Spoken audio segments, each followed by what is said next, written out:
रामेश्वर नामक ज्योतिर्लिंग के आविर्भाव तथा महत्व का वर्णन। सूत जी कहते हैं, ऋषियों, अब मैं यह बता रहा हूँ कि रामेश्वर नामक ज्योतिर्लिंग पहले किस प्रकार प्रकट हुआ। इस प्रसंग को तुम आदर पूर्वक सुनो। भगवान विष्णु के राम अवतार में जब रावण सीता जी को हर कर लंका में ले गया, तब सुग्रीव के साथ 18 पद वानर सेना लेकर श्री राम समुद्र तट पर आए। वहां वे विचार करने लगे कि कैसे हम समुद्र को पार करेंगे और किस प्रकार रावण को जीतेंगे।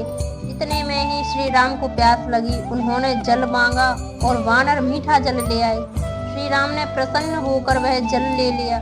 तब तक उन्हें स्मरण हो आया कि मैंने अपने स्वामी भगवान शंकर का दर्शन तो किया ही नहीं, फिर यह जल कैसे ग्रहण कर सकता हूँ। ऐसा कहकर उन्होंने उस जल को नहीं पिया। जल रख देने के पश्चात रघुनंदन ने पार्थिव पूजन किया। आवाहन आदि 16 उपचारों को प्रस्तुत करके विधि पूर्वक बड़े प्रेम से शंकर जी की अर्चना की। प्रणाम तथा दिव्य स्तोत्रों द्वारा यत्न पूर्वक शंकर जी को संतुष्ट करके श्री राम ने भक्ति भाव से उनसे प्रार्थना की। श्री राम बोले, उत्तम व्रत का पालन करने वाले मेरे स्वामी देव महेश्वर, आपको मेरी सहायता करनी चाहिए। आपके सहयोग के बिना मेरे कार्य की सिद्धि अत्यंत कठिन है। रावण भी आपका ही भक्त है, वह सबके लिए सर्वथा दुर्जय है, परंतु आपके दिए हुए वरदान से वह सदा दर्प में भरा रहता है। वह त्रिभुवन विजयी महावीर है। इधर मैं भी आपका दास हूँ, सर्वथा आपके अधीन रहने वाला हूँ। सदाशिव यह विचार कर आपको मेरे प्रति पक्षपात करना चाहिए। सूत जी कहते हैं, इस प्रकार प्रार्थना और बारंबार नमस्कार करके उन्होंने उच्च स्वर से जय शंकर जय शिव इत्यादि का उद्घोष करते हुए शिव का स्तवन किया।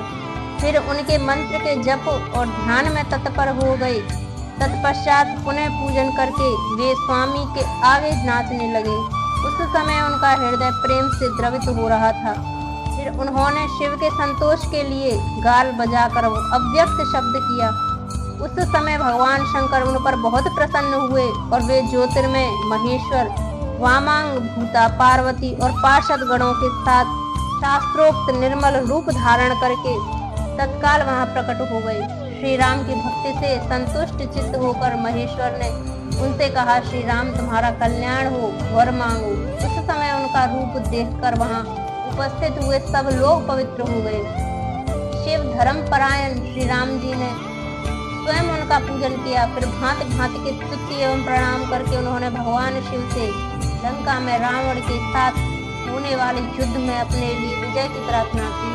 तब राम भक्ति से प्रसन्न हुए महेश्वर ने कहा, महाराज तुम्हारी जय हो। भगवान शिव के दिए हुए विजय सूचक वर एवं युद्ध की आज्ञा को पाकर श्री राम ने नतमस्तक हो हाथ जोड़कर उनसे पुनः प्रार्थना की।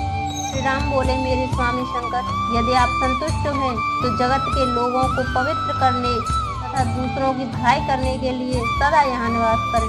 सूत जी कहते हैं, श्री राम के ऐसा कहने पर भगवान शिव वहाँ ज्योतिर्लिंग के रूप में स्थित हो गए।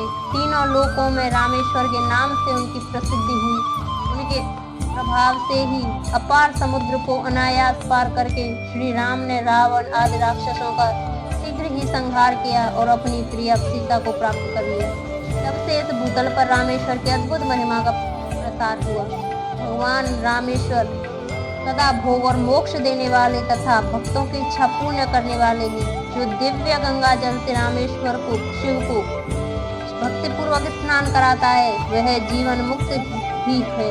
इस संसार में देव दुर्लभ समस्त भोगों का उपभोग करके अंत में उत्तम ज्ञान पाकर वह निश्चय ही कैवल्य मोक्ष को प्राप्त कर लेता है। इस प्रकार मैंने तुम लोगों से भगवान शिव के रामेश्वर नामक दिव्य ज्योतिर्लिंग का वर्णन किया, जो अपनी महिमा सुनने वालों की समस्त पापों का अपहरण करने वाला है।